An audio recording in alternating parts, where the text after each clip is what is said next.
Ayan. Hello, ayan.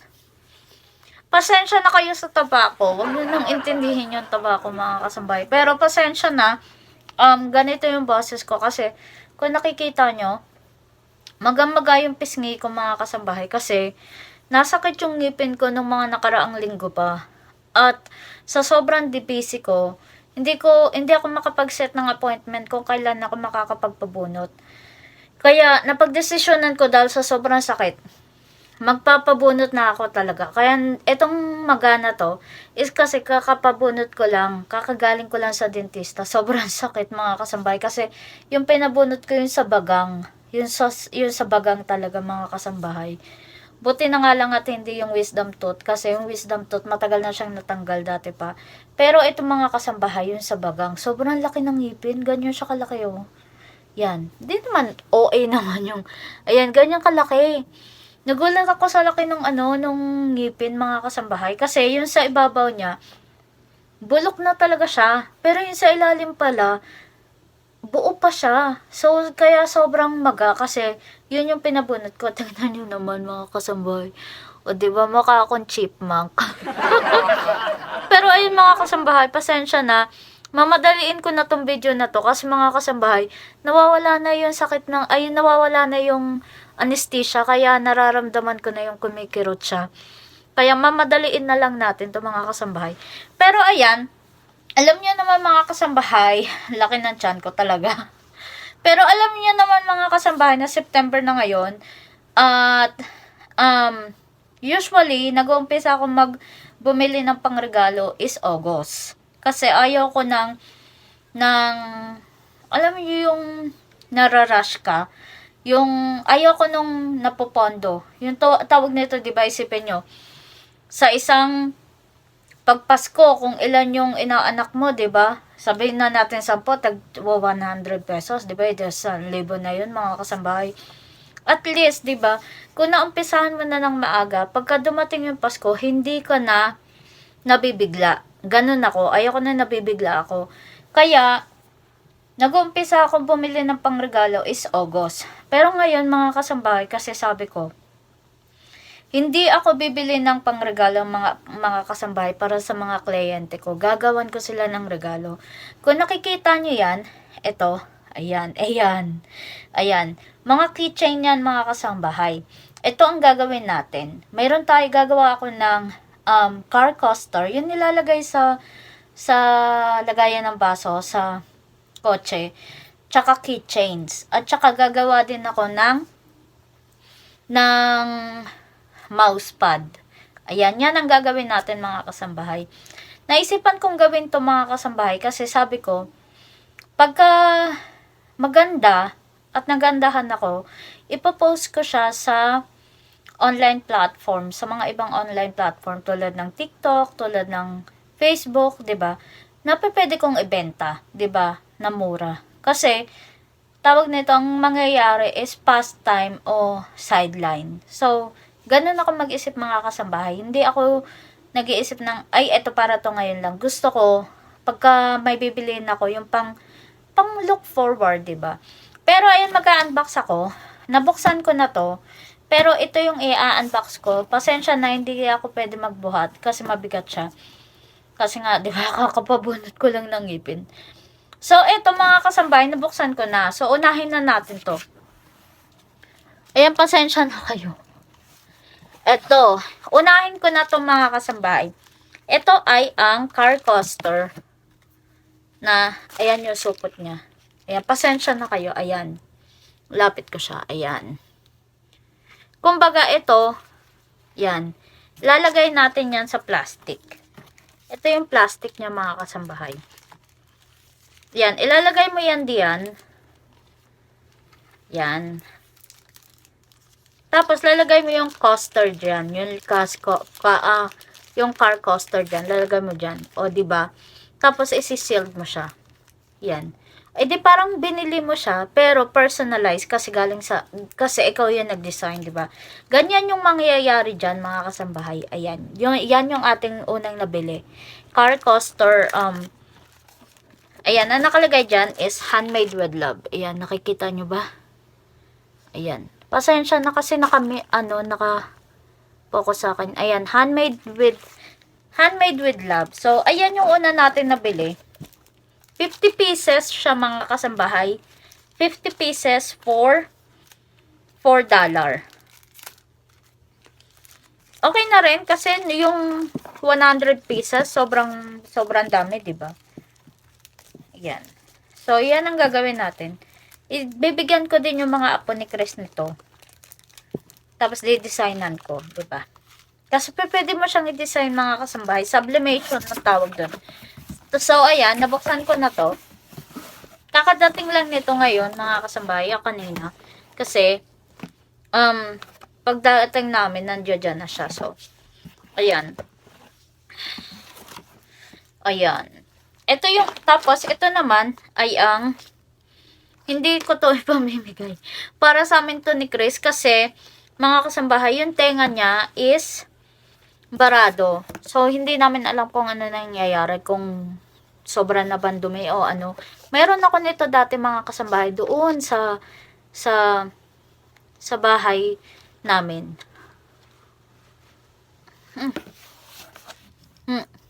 Ayan, pasensya na mga kasambahay kasi naglalaway na ako. Tawag ko nito, pasensya na. So, ayan, pasensya na. So, ayan mga kasambahay, tulad nga ng sabi ko, ito mga kasambahay, is mayroon kami nito dati. Kaso lang, nasunog nga yung bahay namin, so hindi ko na siya, wala siya. So, ito mga kasambahay, is B-Bird. Cleaning, smart visual air cleaner. So, mayroon siyang camera attached mga kasambahay, na pwede mo siyang makita, i-connect mo lang siya sa Bluetooth ng cellphone mo. Makikita mo yung camera. So, makikita mo kung anong mayroon sa loob na tenga mo. So, ayan mga kasambahay, ito. Importante to. Ito ang pinaka-importante sa binili ko dito sa mga kasambahay. Kasi, gusto ko talaga makita kung ano nangyayari sa tenga ni Chris. Ayan. So, mayroon na rin siyang mga connection, mga, ano ba yan, attachment, mga kasambahay. So, ayan. B-Bird. Yan. Kita nyo ba? Ito naman mga kasambahay is $24 mga kasambahay. Pero okay lang kasi pang matagalang gamit to eh. Nasakit na siya. Nasakit na siya mga kasambahay. Pero ito mga kasambahay ang car coaster. Ayan. So bubuksan ko para makita nyo. Ito mga kasambahay ang car coaster. Kung nakikita nyo, blanco siya mga kasambahay kasi ako ang magpiprint o ako ang magde-design. Kaya blanco siya. Ito naman mga kasambahay is ilang pieces ba to? 50 pieces ba to? Yan.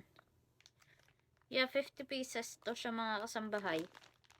40 pieces siya mga kasambahay for only $14. $14 mga kasambahay. Ayan. Ayan. So, kung makikita nyo, ano siya? Ayan, tignan nyo. Rubber siya mga kasambahay sa likod. Ayan. Kung nakikita nyo kung bakit may ganyan, kasi car coaster siya. Lalagay nyo siya sa sasakyan nyo. Ayan. So, piprintant natin to dito ng kung anong gusto natin. So, ayan. Ayan. Diba? Ito yung sinasabi ko sa inyo na ilalagay ko dito. Para siyang binili. Diba? Ayan, papakita ko sa inyo. Ayan, yan, ganyan siya. Ayan, nakikita nyo? Pag na-print nyo na yan dyan, kung ano yung gusto nyong i-print, ilalagay nyo siya dito. Pero, ilalagay ko yung black sa likod para makita nyo kung paano siya. Ayan. Yan. So, dalawa yung pwede nyong ilagay dito. Magiging ganyan siya mga kasambahay. Para nyo siyang binili, 'di ba? Ang mahal niya kaya dito. Ayan oh, 'di ba? Ayan. Para siyang ganyan, pero yung white yung sa harap, kaso nga lang wala pa kasi siyang design, kaya ginanyan ko na lang siya. So magiging ganyan siya mga kasambahay. Ayan. So yan yung ibibigay ko sa mga homeowner ko. 'Di ba? Car coaster sublimation. So, magiging busy ako kada pag-uwi ko kasi itong gagawin ko. So, ayan. Sublimation car coaster ang gagawin natin. Ito naman, ito naman, mga kasambahay, ay ayan, 17 pieces ng sublimation mousepad. Ayan.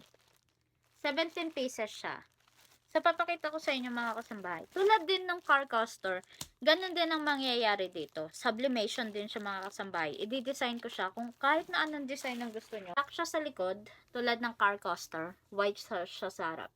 So, pwede nyo siyang i-design. Pwedeng picture, maliliit na picture, picture, picture, picture, picture, picture. Tapos, dito sa gitna is initial ng kanilang apelyido, 'di ba? So, ganun siya. Pwede niyo siyang personalize.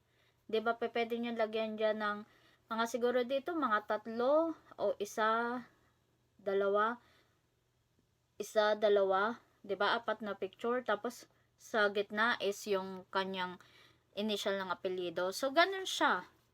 Ayan. So, yun, 14 pieces to. Kaya marami din ako magagawa. At isa pa mga kasambahay, naisip ko yan kasi yung office na nililinisan ko is pwede ko siyang offer ng gagawan ko sila ng logo ng kanilang office at pwede nilang ipag-giveaway sa kanilang mga client, 'di ba?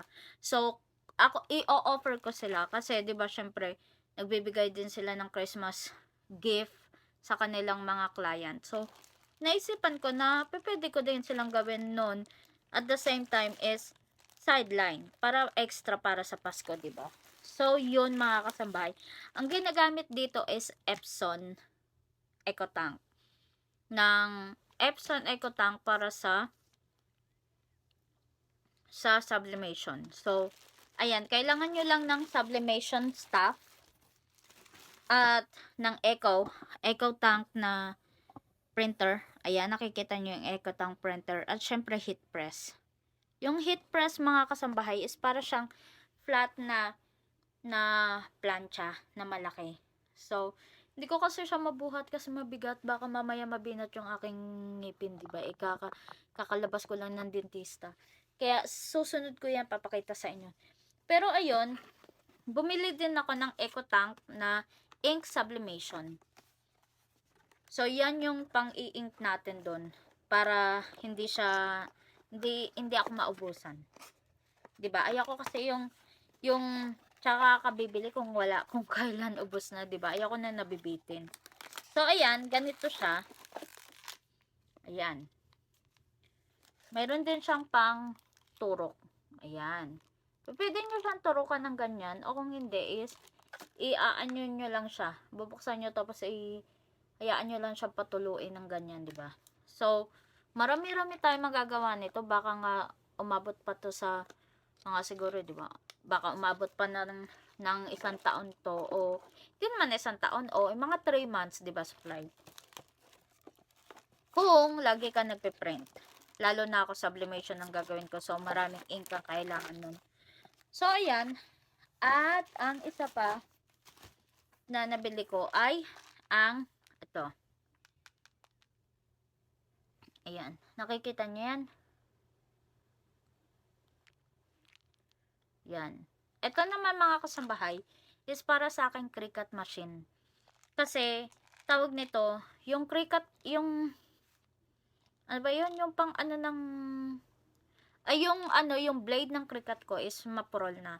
So, kailangan ko na siyang palitan. Ang mahal niya mga kasambahay, yung pang isang palit lang nito is nasa $39. Kaya, bumili na lang ako ng off-brand na pwede naman gamitin sa Cricut machine. 'Di ba? Tipid. At isa pa, lagi akong nangungonsume sa paggamit ng Cricut pen. Kasi ang Cricut mga kasambahay is may specific lang siya na pen na pwede mong gamitin. Kaya sabi ko, kaya kapag, ang mahal. Yun yung sasabihin ko, ang mahal ng Cricut. Yung Cricut pen, pagka bumili ka ng 1 dosena na iba-ibang kulay, nasa $34, $36. Kaya sabi ko, mahal. O, dito na lang gagawin ko, diba? Ayan, papakita ko sa inyo mga kasambahay. Ganyan siya. Sandali, pakita ko sa inyo. Ayan. Ito siya. Yan. Tapos, kahit na anong pen ang gamitin nyo, pwede. Ito, pwede. Tingnan nyo, malaki siyang pen. Ayan. Oh. Diba? Ayan yung Cricut na sinasabi ko sa inyo. Yung Cricut pen, may specific Cricut lang siya pwedeng gamitin. Kaya sabi ko, ang hirap. So, ayan. At least ngayon, makakagamit na ako ng iba't ibang pen. Tulad ng Crayola. Diba? Yan. Ganyan siya. Magiging ganyan. So, maganda siya. Diba? Tingnan nyo. May mga kulay-kulay. Oh, diba? Ang maganda dito is may instruction. So, okay siya. Good siya mga kasambahay. At ayan nga mga kasambahay. Nakita nyo. So, pwede ko siyang gamitin, diba? Ayan. Good siya. Pwede nyo siyang lagayan ng, ayan. Kita nyo may opening siya. So, ayan na lang mga kasambahay. At pinakita ko doon sa inyo yung mga nabili natin. Para makagawa tayo ng ating mga dapat gawin para sa Pasko. Sana na-enjoy nyo tong video na to. At always remember, God have plan for you. Plan to prosper, not to harm you. Jeremiah 29 verse 11.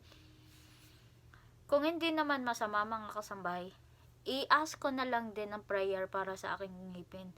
Sa aking bagang.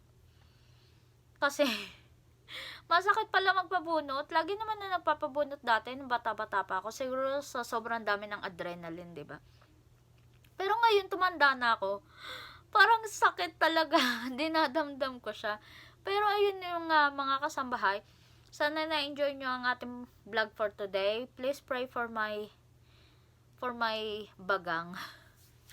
Ayun na lang mga kasambahay. At sana na-enjoy nyo to. Have a wonderful